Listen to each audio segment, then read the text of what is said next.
AP3 Lavish. AP3 Lavish.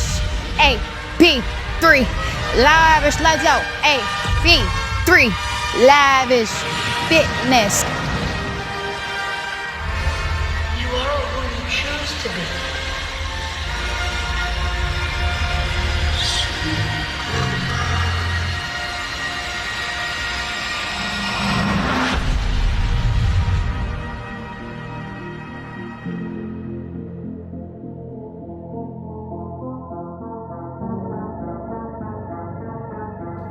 Welcome back to the AP3 Lavish Fitness Podcast, where we mix science, luxury, and a sprinkle of humor to help you live your healthiest life.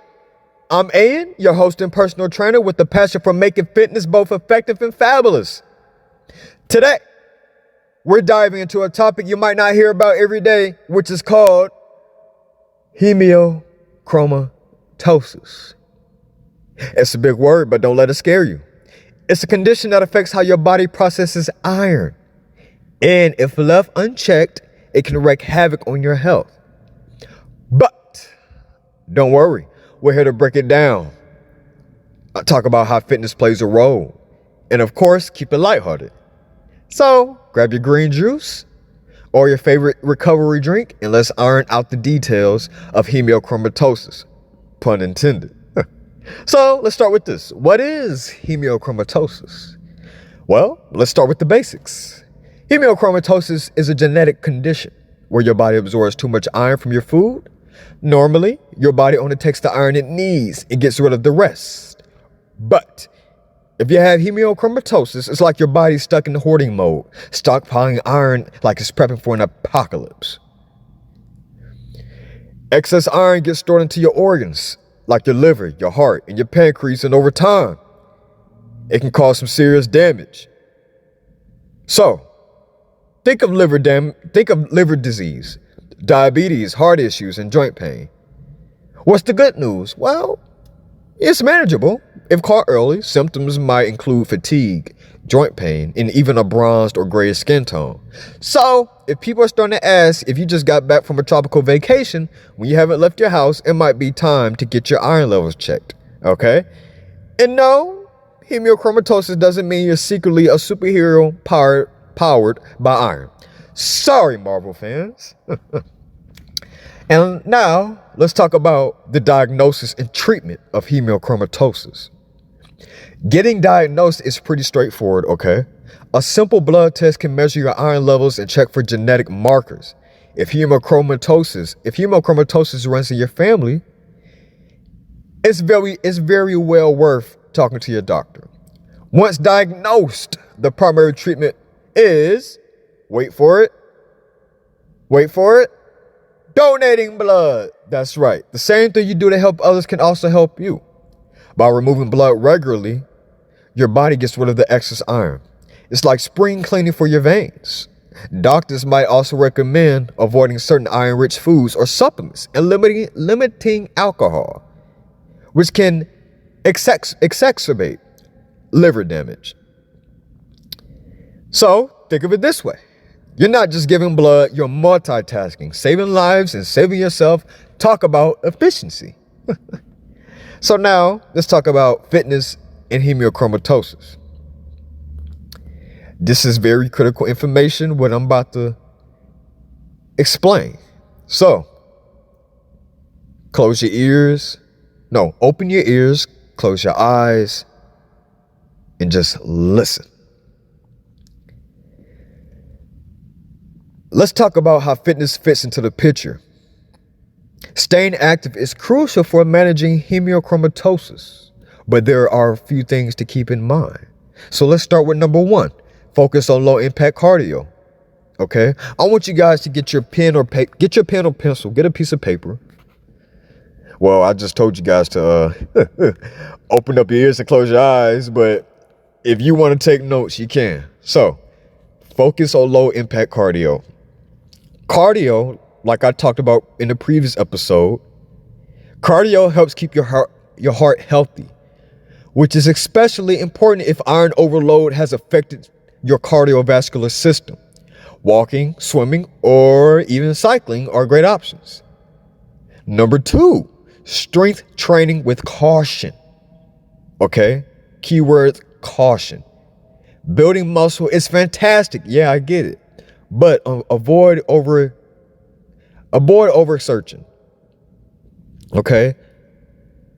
Too much intensity can strain your body, especially if your joints or heart have been affected. Use proper form. I can't stress this enough. Okay? And focus on moderate weights. Okay? So please train with caution. All right? Please stay hydrated. Number 3, stay hydrated. Iron can be tough on your liver, so staying hydrated is essential. Water is your best friend during workouts. No excuses. Listen to your body. Okay? That's number 4. Listen to your body. If you're feeling unusually tired or lightheaded, take a break. Haemochromatosis can cause fatigue, so don't push through it. All right? So just remember, you're training for longevity here, okay? Not an Olympic medal, unless they start handing out medals for a perfect plank form, then I'm all in. All right? So please, focus on low impact cardio, strength train with caution, stay hydrated, and always listen to your body, okay? So let's talk about nutrition tips for hemochromatosis. So diet plays a huge role in managing hemochromatosis, all right? Here are some quick tips. Avoid iron-rich foods. Limit red meat and organ meats, which are high in iron. Instead, focus on lean proteins such as chicken, fish, and plant-based options. Number 2, you want to say no to iron fortified products. Check labels on cereals and bread to avoid sneaky sources of extra iron, okay? Number 3, let's talk about boosting your calcium intake, okay? Your calcium can help block iron absorption, all right?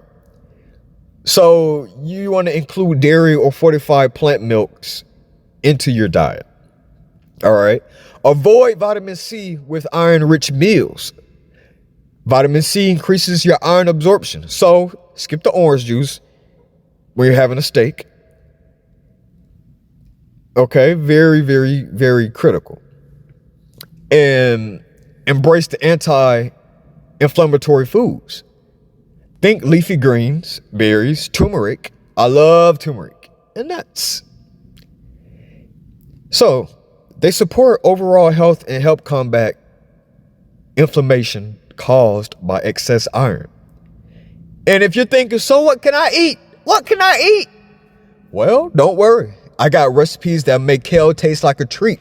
Okay, maybe not, but we'll try. All right.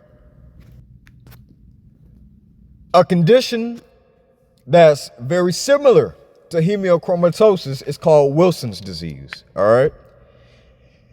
It's not a condition where you start talking to volleyballs. Sorry, Tom Hanks fans. It's actually a rare genetic disorder that makes your body hoard copper like it's preparing for a metal apocalypse. So, let me break it down. Copper is an essential mineral we all need. It's in foods like nuts, chocolate, shellfish, basically all the good stuff. Normally, your liver processes the copper you eat. So it uses what's necessary and tosses the leftovers out through your bowel. Simple, right? But if you have Wilson's disease, there's a genetic mutation that messes up this system. The liver fails to clear out excess copper. So it starts stockpiling it. At first, it's just chilling in the liver, but eventually it's like, hey, let's take this party to the whole body. And suddenly, you got copper in your brain, eyes, and kidneys and other organs. The symptoms are as dramatic as the condition itself. One person might show up at the doctor with liver problems. Okay? So, like swelling or even full-blown liver failure. Another might have neurological symptoms like tremors, difficult walking, or slurred speech. And some people experience moods, like mood swings or personality changes, which can confuse doctors. Is it a mental health issue? Well, is it something else? Well, turns out it's copper playing puppet master. Oh, and let's not forget the signature feature of Wilson's disease. Casey-Fleischer rings, all right? Casey-Fleischer rings. These are golden brown rings that form around the corneas of your eyes. If you got them, congratulations, you have an eye condition and a conversation starter. So, diagnosing Wilson's disease, it's kind of tricky, all right, because it mimics so much other issues.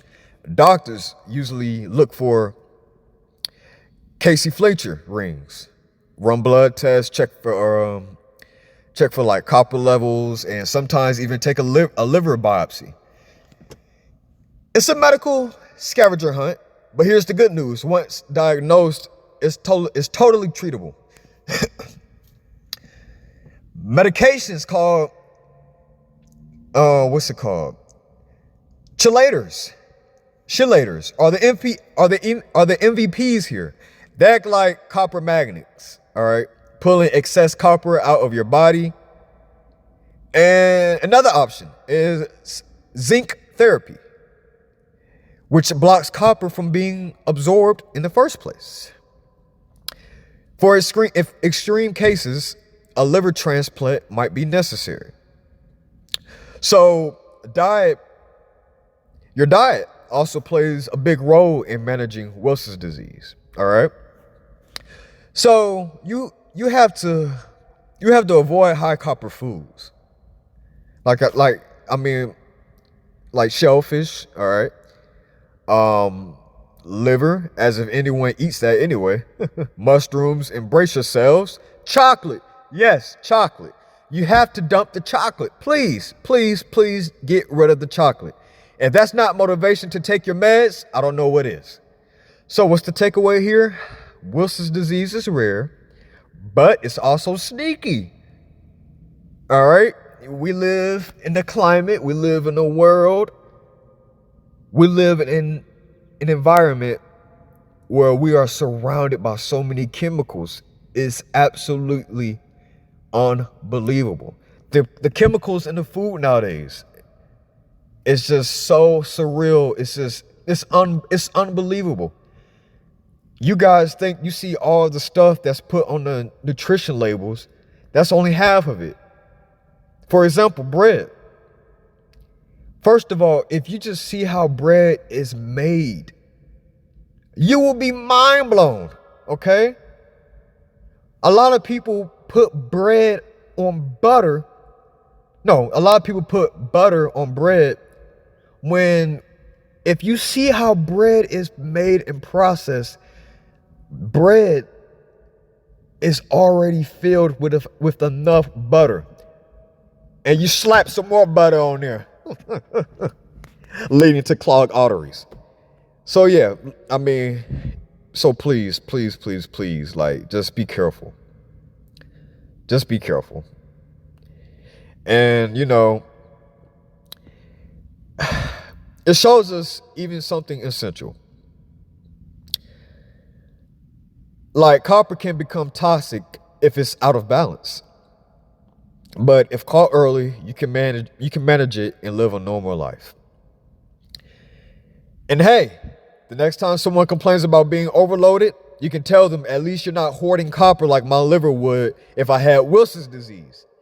They may not laugh, but you will know you nailed the science joke of it. All right? And so yeah, take this stuff serious, you know. Be careful what you put in your body. And just know we're surrounded by so much chemicals, radiation. All this stuff is harmful to the human body. So you just have to Just be careful. All right. So that wraps up today's episode of AP3 Lavish Fitness. Haemochromatosis might sound intimidating. Wilson's disease may sound like it's the end of the world, even though it's a rare case. All right. But with the right approach, it's absolutely manageable, especially if you have hemochromatosis. Like I talked about, from donating blood to staying active and eating smart, there's a lot you can do to take good control of your health. Remember, your body is your most valuable investment. So treat it like a luxury machine it is, okay? Your body is more luxurious than that house, that car, those chandeliers, that Gucci bag. Because without your body, you can't have none of these. You can't have none of these things this world have to offer if your body is on a big decline, a big downfall to destruction. Okay? So, if you enjoyed this episode, don't forget to subscribe, leave a review, and share it with someone else who might find it helpful. And if you're ready for a personalized fitness plan that keeps your health at the forefront, connect with me. All right? Thank you for tuning in. And until next time, stay active, stay healthy, and as always, always, always, stay lavish. See you soon. God bless.